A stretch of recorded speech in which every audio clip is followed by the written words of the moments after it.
Iniupo ni Michael sa upuang nasa kusina ang dalaga. Ikuha lang kita na maiinom mo. Napasunod ang tingin niya sa binata. Ang sexy nitong tingnan sa attire nito ngayon. Nakasuot pang opisina pa rin to at ang hot tingnan dahil sa suot ding apron. Nakatopi ang manggas ng full sleeve nito hanggang siko at di na nakaayos sa pagka-tuck in sa suot na trouser. Here, drink this habang di pa ako tapos magluto ng hapunan nating dalawa. Di na nabura ang ngiti sa labi niya habang pinapanood ang binata na abala na sa harap ng kalan. Mukhang sanay na sanay ito kung anong ginagawa. Kanina lang yan nanood sa YouTube kung paano lutuin ang paborito mong ulam. Gulat na napalingon si Asunta sa ginang na bumulong pa sa tenga niya. Yaya to ni Michael at doon na tumanda kaya't parang nanay na rin kung ituring ng binata. Ngumiti siya rito at natuwa sa kaalamang gumagawa ng paraan ng binata upang mapasaya siya. Panay ang lingon ni Michael sa dalaga at kumikindat dito kapag nahuhuling nakatingin sa kanya. Almost done, baby. Masaya nitong turan matapos tikman ang niluto. Naitikom niyang bibig sabay kagat sa loob ng labi. Pinipigilan ang sariling kiligin pa dahil sa pagiging sweet ng binata.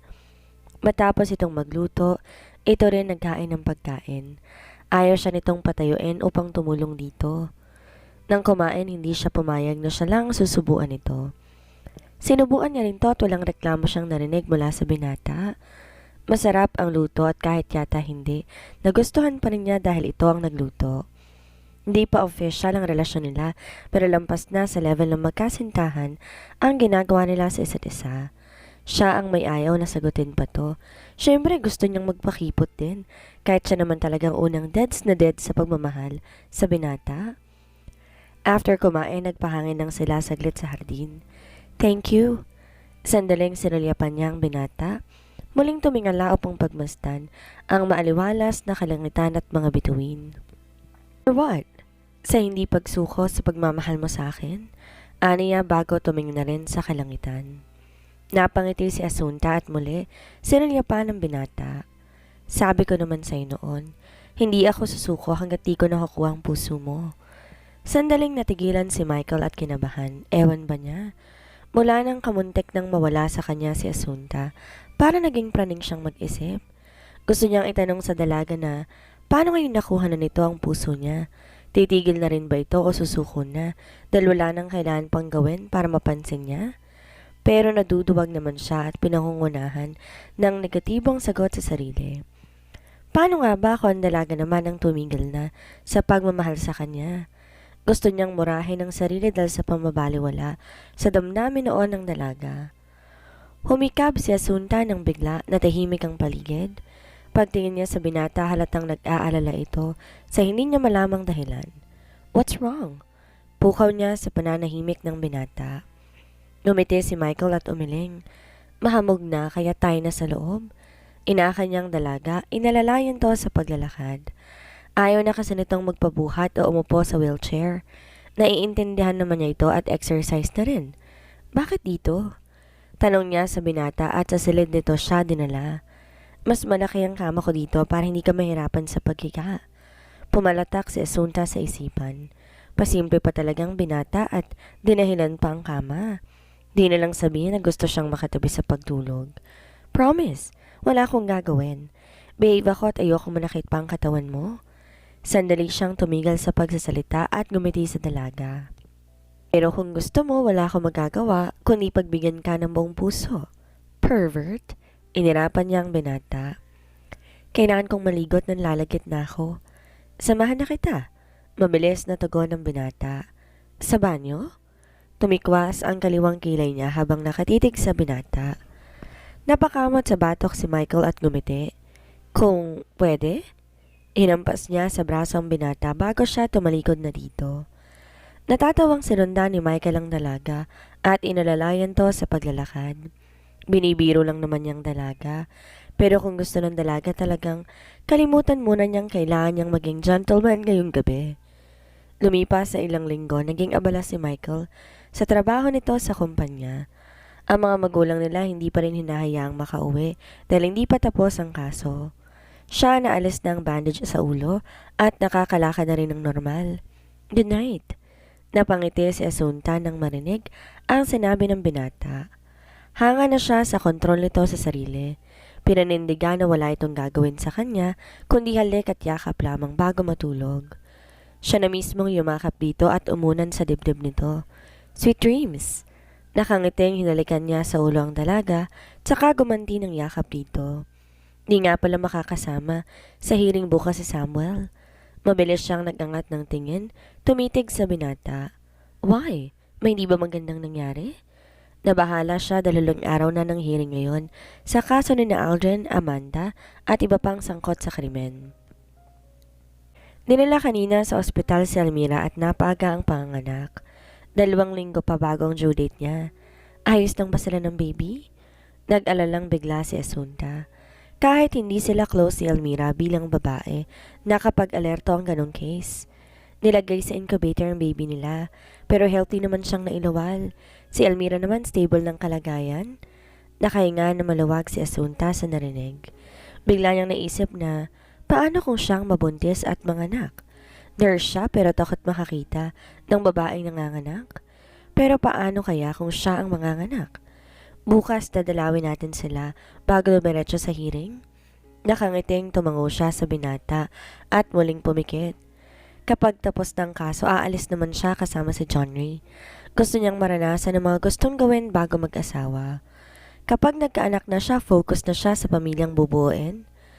Marahang hinaplos niya ang buhok ng dalaga na natutulog na. Ramdam niyang may bagay na hindi sinasabi sa kanyang dalaga.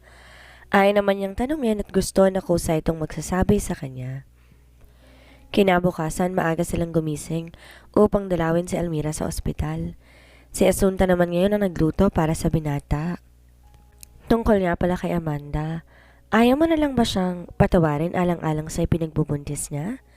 Tanong ni Asunta sa binata habang nasa biyahe sila patungo sa ospital. Sandaling sinilipan ni Michael ang dalaga bago binalik ang tingin sa unahan ng sasakyan. Sa iyo ko na pinauubaya ang tungkol sa case na yan. Bilang babae, alam kong fair ang magiging desisyon mo sa iyong kauri. Ngumiti si Asunta sa binata. Thank you, dito na tayo. Nauna nang bumaba si Michael ng sasakyan at pinagbuksan ng pinto ang dalaga. Magkahawa kamay pumasok sila ng ospital. Pagdating nila sa loob ng silid ni Samuel, yun lang ang nadatna nila doon. Abala to sa pagsubo ng prutas kay Almira. Congratulations sa first baby ninyo. Masayang bati ni Asunta sa mag-asawa. Salamat, kamusta ka na? Nakangiting bati rin ni Almira. Ayos na ako. Magaling mag-alaga ang nurse ko eh. Pabiro niyang sagot at tumingin kay Michael. Nanunokso ang tingin ni Samuel sa pinsan. Parang kailan lang wala tong interes sa kahit na sinong babae. Ngayon daig pa siya kumakabakod kay Asunta. Ngayon lalabas ang hatol sa mga kusado. Pag-iiba ni Michael sa paksa. Sure ba kayo patatawarin na si Amanda? Tanong ni Samuel. Tumango si Asunta at siya na ang sumagot. Alang-alang sa bata na walang kasalanan. Tumango-tango si Samuel, napatingin din sa anak na babae. Yes, babae ang anak nila at kakatuwa dahil nakikita niya agad ang ugali ng asawa niya dito. Sure siya lalaki itong matapang din, katulad sa ina nito.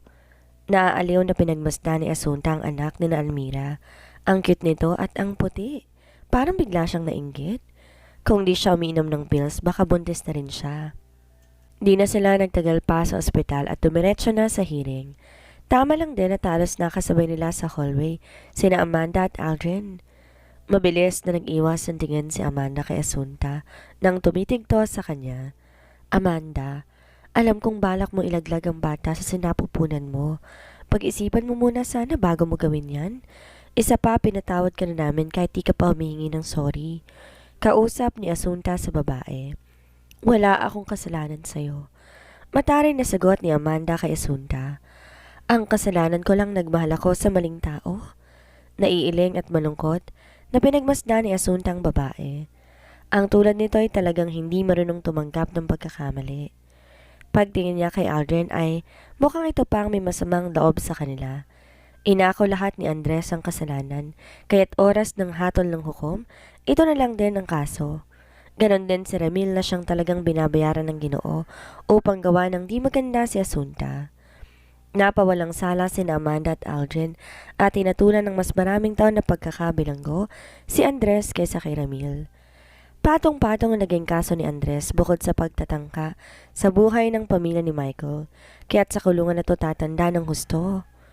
Makalipas ng ilang araw na balitaan ni Asunta, pumunta sa probinsya si Amanda.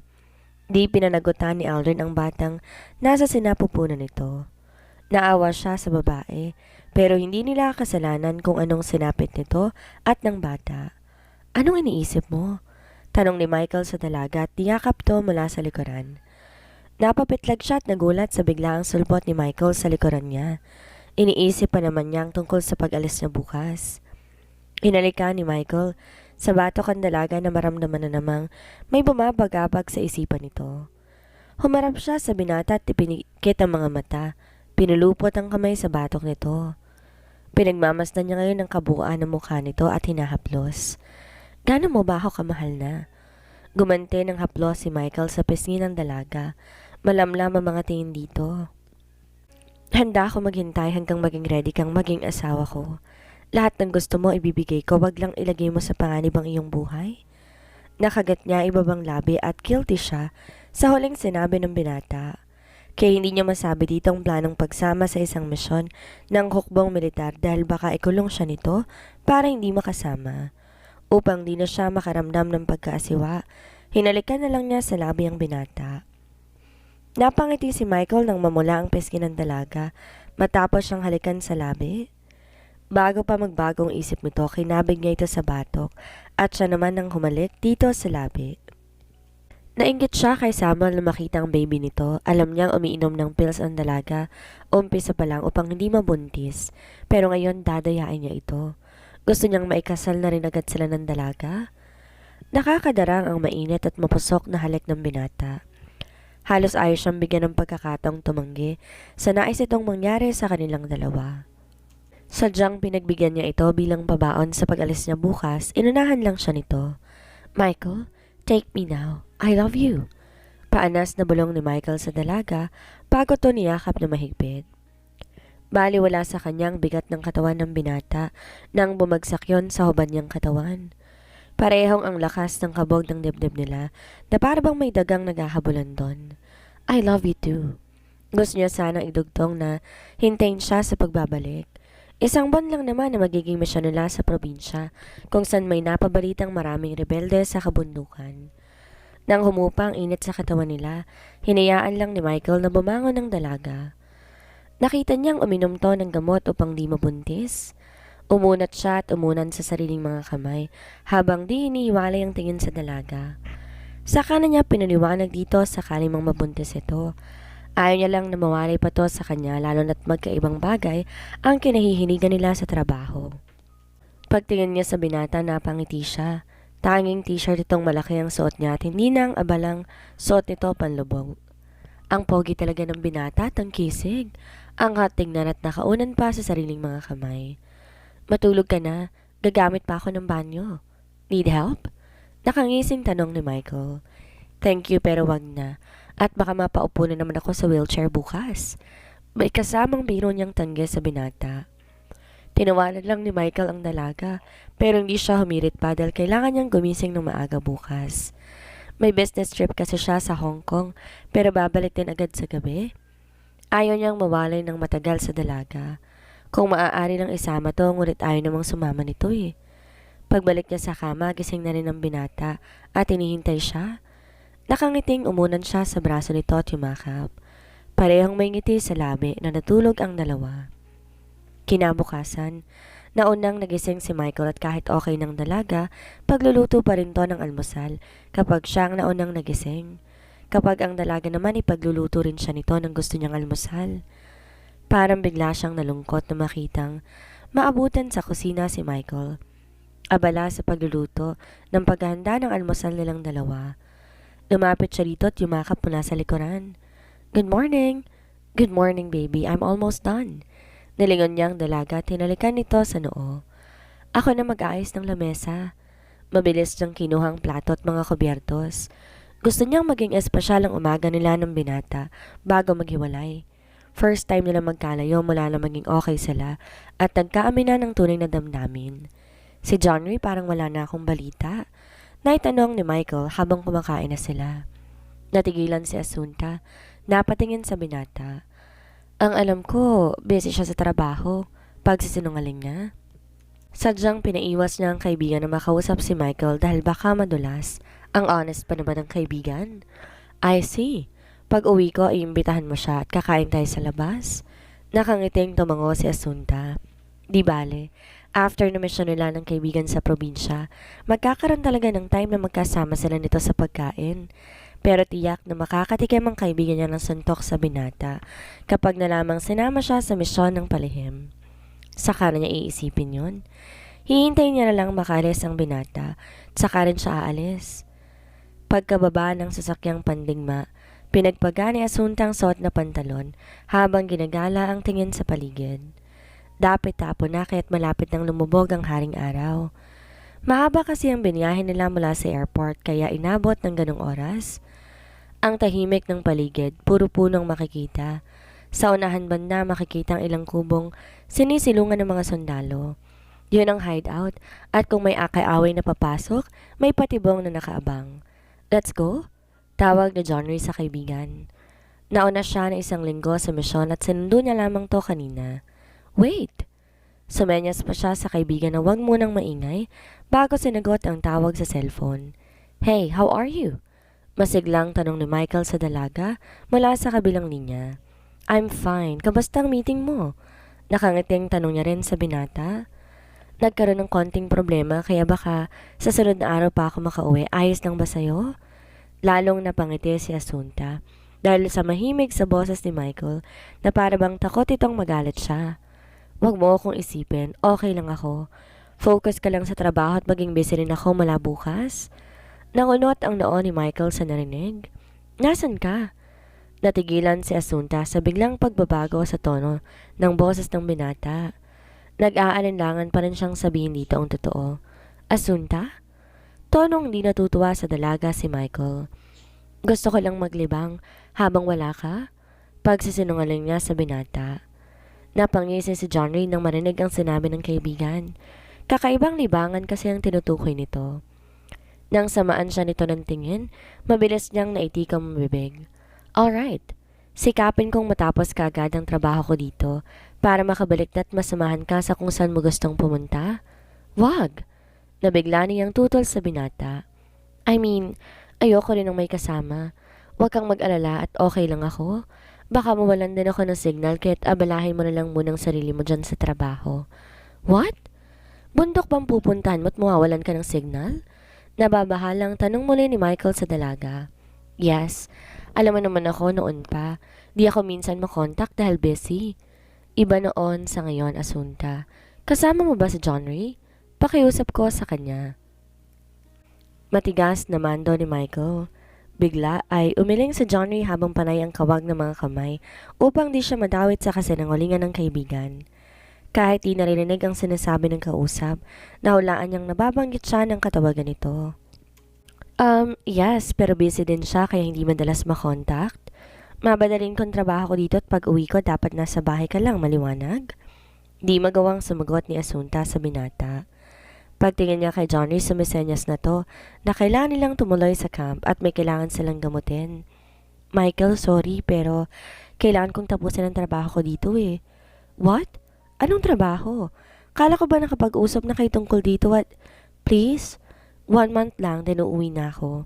Huwag kang mag-alala, iingatan kong sarili ko at gusto ko pang maikasal sa'yo. Paglalambing niya sa binata. Shit, it's not funny, Asunta. Pagka-uwi ko, susunduin kita kahit sabihin mo sa akin kung nasan ka ngayon. I'm sorry. Asunta. Putol niya sa pagsasalita ng dalaga. Di na niya hinintay iba pang sasabihin ng binata na halatang galit na. Binabaan na niya to ng tawag saka pinatay ang cellphone. Ngayon niya subukin kung talagang mahal siya ni Michael o unawain siya at hihintayin sa pagbabalik niya. Ayos ka lang? Concern na tanong ni John Ray sa kaibigan. Pilit siyang umiti sa kaibigan saka tumango. Nauna na siyang umakbang at nagmamadaling pumasok sa camp nila. Pagkarating ng silid kung saan may mga sugatan, abala na ang tulad niyang volunteer at ginagamot ang mga ito. Napamura si Michael nang mawala sa kabilang linyang dalaga. Denial niyang muli ang numero nito ngunit hindi na makontakt. Galit na nasipa niya ang paa ng upuan. Di malaman kung kaninong dapat magagalit. Sa sarili ba o sa dalaga na hindi nagpaalam ng maayos sa kanya? May kasalanan din siya dahil naging maluwag sa dalaga. Kaya pala ayaw pa siya nitong sagutin ng formal upang di siya magkaroon ng malaking karapatan sa buhay nito. Napabuntong hininga si Michael bago naupo sa kama. Nag-aalala siya ng husto at alam niyang trabaho ng dalaga kasama si John Ray. Hiling niyang sana'y mali siya ng iniisip. Tinawagan niya si Jerome upang ipahanap ang dalaga. Sa camp, hindi mapakali si Asunta habang nakahiga. Malalim ng gabi pero di pa rin siya makatulog. Tulog na ang mga kasamahan niya at ang bantay na nagroronda sa paligid na lang ang gising. Pipikit na sana siya nang biglang nagkaroon ng malakas na pagsabog. Lahat ay napabalikwas ng bangon at naging alerto. May kalabang sumusugod, sigaw na isang bantay. Mabilis dinampot ni Asunta ang armas na maaaring gamitin panlaban. Wala pa naman ang dalawang hukbo ngayon at umalis kanina upang sorpresahin naman ang kalaban sa kuta ng mga ito. Ngunit mukhang baliktad ang nangyari. Shit! Mukhang nakatunog ang mga kalaban, ani John Ray at kinasa ang armas. Naiintindihan ni Asunta ang ibig sabihin ng kaibigan. Nalaman ng kalaban na kaunti lang sila sa camp ngayong gabi. Sila ang unang papaslangin upang wala nang magliligtas sa buhay ng mga sundalo na nagkakaroon ng injury. Saan ka pupunta? Tawag ni John Ray sa kaibigan. Lalaban! Maiksi niyang sagot sa lumabas ng camp. Mabilis sinundan ni John Ray ang kaibigan at hindi humiwalay dito. Di niya to pipigilan dahil kailangan nilang lahat lumaban kung sakaling makapasok sa territory nila ang kalaban. John Ray, dalhin mo ang mga nurse at doktor sa ligtas na lugar at sila ang punteriya ng kalaban? Utos na nakatataas sa binata. No sir, tutulong po kami sa inyo. Pagmamatigas ni Asunta sa Ginoo. Huwag nang matigas ang ulo and that's my order. Pagalit ng mando ng Ginoo. Mabilis sinina ni Johnny ang kaibigan bago pa tumakareklamo. Sundan mo na lang si sir at di kayo maaaring mapahamak. Kapag nawala kayo, wala nang manggagamot sa mga sugatan. Sasagot pa sanang muli si Asunta ngunit bigla, hinila siya ni Johnny padapa. Halos manlaki ang ulo niya nang marinig ang malakas na pagsabog at malapit na sa kanila yon. Ang ibig sabihin nakapasok na sa unang bakod ang kalaban. Ang mga kasamang nurse tarantang tinahak na ang daan patungo sa ilalim ng isang hukay na sadyang ginawa upang mapagtaguan kapag may barilang nagaganap. Dito lang kayo at huwag lumabas hanggat di pa ako bumabalik. Mahigpit na bini ni Johnny sa 5 naroon bago nagmamadaling umalis. Mag-iingat ka. Pahabol ni Asunta sa kaibigan. Tubango lang sa Johnny at patakbo nang bumalik sa labas ng camp. Desidido talaga ang kalaban na makuha ang kanilang medical team at nasoong sa patibong. Mariing naipikit ni Asunta ang mga mata habang nagdarasal ng marinig ang palitan ng putok ng barel. May mga naririnig silang nasigaw na humahalo sa ingay ng putok ng barel. Nang marinig niyang pagdiing ng isa sa sundalo dahil mukhang natamaan ng bala, di na naman niya napigilan ang sarili. Lumabas siya sa pinagtataguan nila dahil ang first aid kit at saka armas. Medics! Sigaw na isang sundalo habang akay ang sugatan na kasama nito. Dito! Sigaw ni Asunta at nilabas agad ang mga dapat gamitin sa paggamot sa lalaking may sugat. Lumabas na rin ibang kasamahan at tiningula siya sa paggamot sa lalaki. Ito ang gusto niya sa kanyang trabaho. Lahat nagkakaisa, nagtutulungan, kahit pa malalagay din ang buhay sa kapahamakan.